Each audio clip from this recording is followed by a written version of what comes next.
What's going on? Thanks for checking in. Today I have pro pitcher Shea Berry in the house, and we're going to show you the proper way on how to throw these plyo balls. So make sure you stay tuned.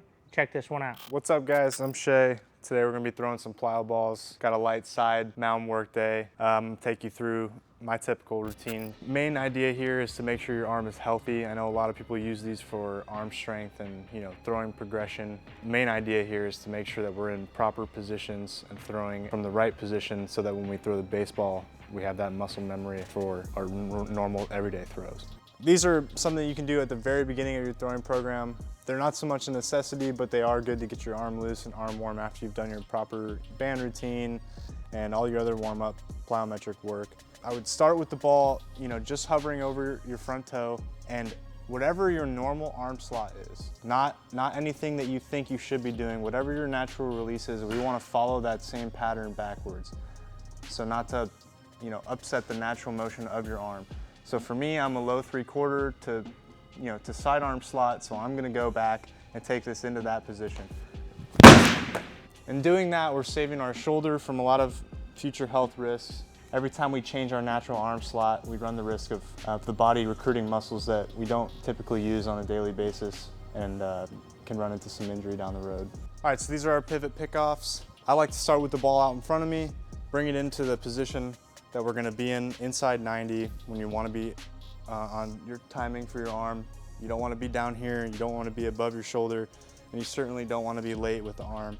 This is the healthy position for longevity and also creating the best chance to gain velo in all of our output. So from here, we turn, throw against the wall, let the ball drop, don't try to catch it because then you'll lose positioning.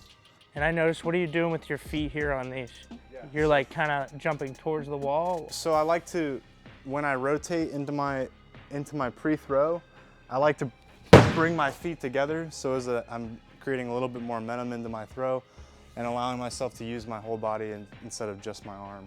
Are you focusing on like your glove side doing anything at all or no? Not necessarily. I think that letting the glove side relax is probably the biggest because younger kids tend to pull through a little bit more because they've been taught to push, pull the arm back, pull the arm back. I think that the best thing for your front side is to let it go dead. So it wouldn't also be a bad idea to hold a weighted ball in that arm to kind of over-exaggerate that feeling of letting that arm just die and pull through on its own, as opposed to you doing it yourself. Yeah, because then it takes your mind off of being able to throw the baseball the proper way because you're thinking about something else. From there, we move into a transit pivot pickoff. So we're getting a little bit more momentum going into that pivot pickoff.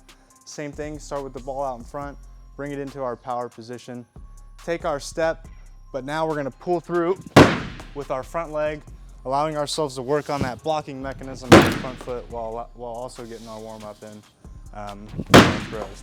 So this is a big one I learned later in my career, when my pro career started. We call it a back shaping drill. We're gonna start with ball at release, feel ourselves in the position of where we wanna be when we're releasing the ball, both feet on the ground, trying to keep contact as long as we can. We're gonna move back into our back shaping position. So we're in our 90-degree position with our arm and elbow. And from here, we're gonna block our front leg and release the ball. Allowing ourselves to keep our natural arm slot here as well. That's why we do the release point initially and bring it back into our 90 degrees. All right, so today you're doing a bullpen. So you're using these basically as a warm-up, right? Yeah.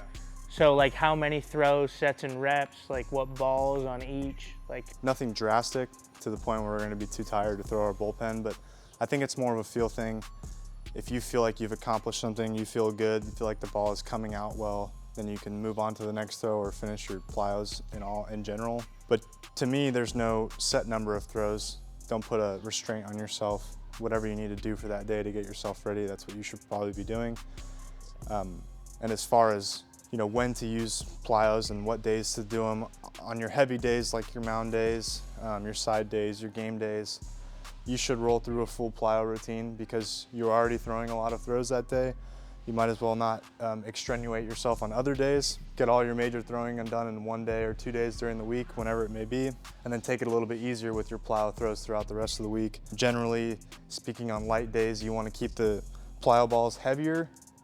Heavier balls are less stress on the arm, on the elbow, so we're practicing longevity there. It also will help build velo and build good patterning for your arm, because you have to overcompensate for the heavier ball. So why would the heavier balls be less stressful on your arm than the lighter balls? So there's been a lot of tests done with devices like Pulse that check arm stress from different distances, throwing different weighted balls, and a lot of studies will show that weighted balls, that heavier weighted balls, are actually better on your arm than anything underweighted.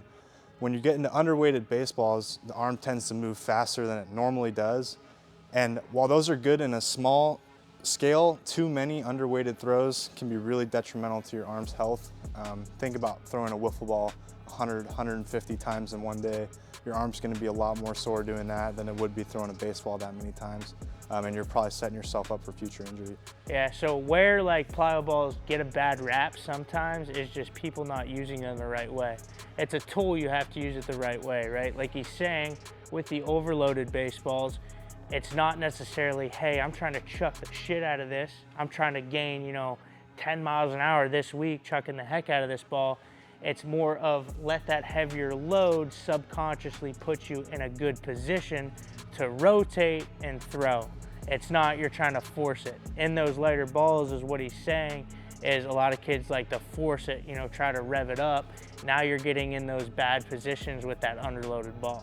Piggyback off of that, throwing weighted plyo balls is not where your main source of velocity is going to come from. Throwing weighted plyo balls will put you in the positions to throw hard.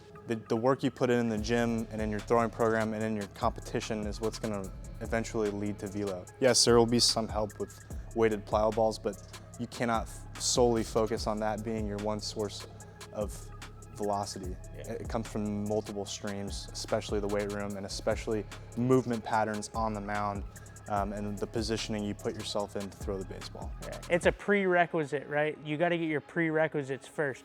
These plyo balls are that cherry on top. Like I've talked about before, if you follow me for a while, is I'm big on building those prerequisites. You have to build the foundation in your relative strength first to support it. You have to learn how to throw, and then you can hop in, use these as a supplement to your program. Like today, what's the most important thing? Shay has a bullpen coming up. So he knows that that's the majority of his work. So these plyo balls today are setting him up for that bullpen. That's how you have to do. Like in the generation today, you look on social media, right? You see these plyo ball throwing programs. You see all these coaches, hey, I'm doing a plyo weighted ball velocity program, gain 10 miles in 10 weeks. That's not efficient. That's not the safest way to do it. If you do anything, if you're a young kid, for a 10-week period, you're gonna gain velocity. There's a big difference. I heard a quote, going from 60 to 70 miles an hour. Then it takes a bigger difference going from 70 to 80. Then it takes a whole different animal going from 80 to 90. And now when you're that elite caliber player like Shay, going from 90 to 95, 95 to 100, it's completely different processes on how to get there. So don't think what took you from 60 miles an hour when you were young to 70 is going to transfer over to when you become an elite player. You got to keep switching it up. You got to keep doing the little things right. A lot of videos and articles you'll find online lack transparency, and to be fully transparent, those programs are not showing you the other work that goes into these guys throwing as hard as they are, throwing 95 or throwing 90 on average. There's a lot more that goes into it than just plyo work, and that's what we're here to show you. Hey, that's a wrap. Thanks for tuning in. There's a lot of value in that video today. This is what a pro pitcher that's been in the Houston Astros organization, one of the best at developing players in the world, does, to prepare, for the season, for bullpens, etc.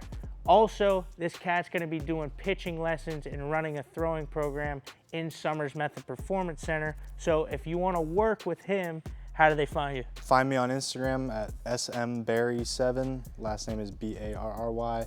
Phone number is 818-970-3715. Go ahead and message me your name, your age, and the level you currently play at. And you know the shtick, I always pump out 2 of these YouTube videos per week, so do me a favor and subscribe for me.